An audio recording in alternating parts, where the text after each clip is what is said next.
Everyone. আজকে রবিবার, তো বাড়িতে বসে বসে একটু বোরই ফিল হচ্ছিল।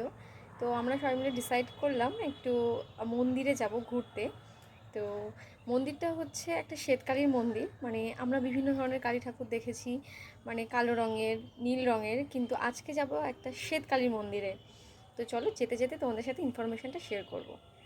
আর শুধুমাত্র কিন্তু আমি আর অদ্বৈতই যাচ্ছি না, আমাদের সাথে আরও লোক আছে। চলো নিচে গিয়ে তোমাদের দেখাই। তো আমাদের সাথে যাচ্ছে মা, আদিত্যদা আর রাখিদি আর ওর ছোট্ট পুচকুটা।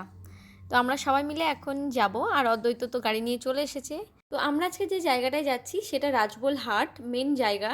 তো ডোমজুর থেকে বিভিন্নভাবেই যাওয়া যায়, কিন্তু জাঙ্গিপাড়া রোডটা ভালো, তাই আমরা ওই রোড হয়েই আজকে যাব। কিছুদিন আগে শ্বেতকালী নিয়ে একটা ওয়েব সিরিজও দেখেছিলাম, আশা করি তোমরাও দেখেছো। তো শ্বেতকালী দেখার খুব ইচ্ছা তো মনে একটা ছিলই। আজকে যখন সেখানেই যাচ্ছি, তো তোমাদের সাথে চলো বিষয়গুলোকে এবার শেয়ার করি।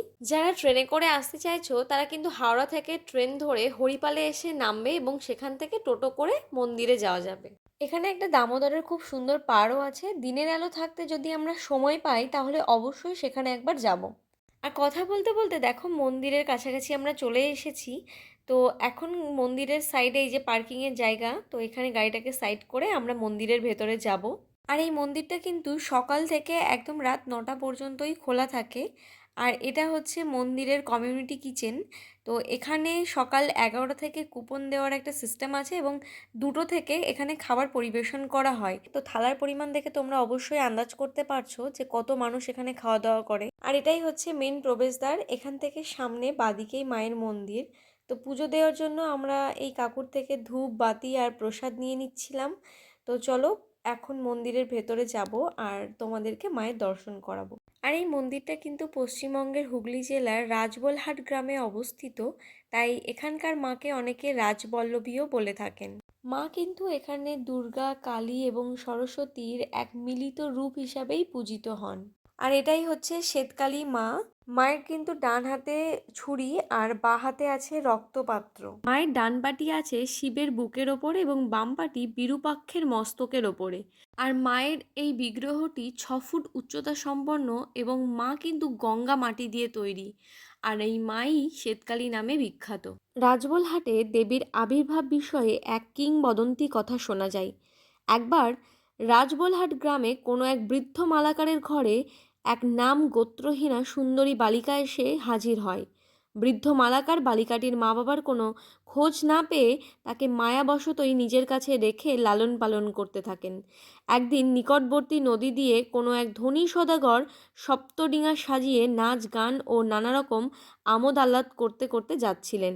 ওদিকে মালাকার বাড়িতে পালিতা বালিকাটি সেই সব নাচ গানে আকৃষ্ট হয়ে মাঝিদের নৌকা থামাতে বলে, কিন্তু ওই সদাগর বালিকাটির রূপে মুগ্ধ হয়ে তাকে অপহরণের উদ্দেশ্যে নৌকায় তুলতে ইশারা করে।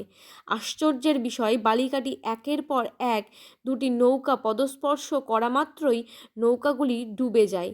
এরপর সপ্তম নৌকাটিতে জোর করে বালিকাটিতে তোলার সময় এক দৈববাণী হয়। সদাগর জানতে পারে এই বালিকা স্বয়ং ভগবতী। তখন সদাগর তার কৃতকর্মের জন্য দেবীর কাছে কাতরভাবে ক্ষমা প্রার্থনা করে।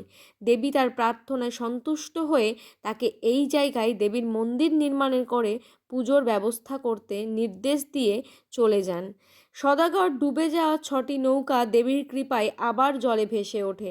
আর সদাগর দেব আদেশ অনুসারে রাজবল্লভী দেবীর পুজোর যথাযথ বন্দোবস্ত করে। সেই থেকেই নাকি আজও নবমীর দিন মন্দিরে বিশাল দিঘিতে 7টি ছোট ছোট নৌকা তৈরি করে ছাড়া হয়। ইনিই হলেন মা রাজবল্লভী। মায়ের দর্শন সম্পন্ন করে আমরা গিয়েছিলাম দামোদর নদীর ব্রিজ দেখার জন্য। ব্রিজটা খুবই সুন্দর, জল ছিল না তাই নিচেও নেমেছিলাম। আমরা এখন আছি দামোদর ব্রিজের নিচে, আর ওখানে হচ্ছে ঠাকুর বিসর্জন। বন্যার সময় এই ব্রিজের ওপর দিয়ে জল যায়, মানে ব্রিজ ছুঁই ছুঁই জল যায়, তাই তো? না ব্রিজের ওপর দিয়ে?